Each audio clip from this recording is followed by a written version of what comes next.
এবারে বিপিএল শুরু হওয়ার আগেই বিশাল বড় একটা ধাক্কা খেল ঢাকা ক্যাপিটালস। কেননা তাদের দলের ওপেনার হাজিটার ব্যাটসম্যান সায়েম আইয়ুব এবারে বিপিএলে অংশগ্রহণ করতে পারবে না। তার পিছনে অন্যতম কারণ হচ্ছে পিসিবির কাছ থেকে অনুমতি পায়নি এই প্লেয়ার, যার জন্য এবারে বিপিএলে তিনি যুক্ত হতে পারবেন না। আর এই ক্রিকেটারের পরিবর্তে ঢাকা ক্যাপিটালস কোন ক্রিকেটারকে তাদের স্কোয়াডে যুক্ত করবে, তাই জানবো আজকের ভিডিওতে। কোন প্লেয়ারকে যুক্ত করার সম্ভাবনা রয়েছে ঢাকা ক্যাপিটালসের পক্ষে।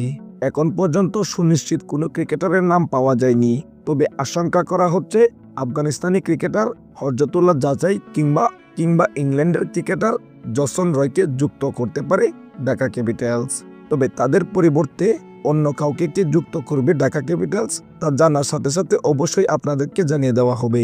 তবে আশা করি এবারে বিপিএলে চমক দেখাবে ঢাকা ক্যাপিটালস, কারণ এবারে বিপিএল প্রত্যেকবারে বিপিএল এর থেকে সম্পূর্ণ আলাদা।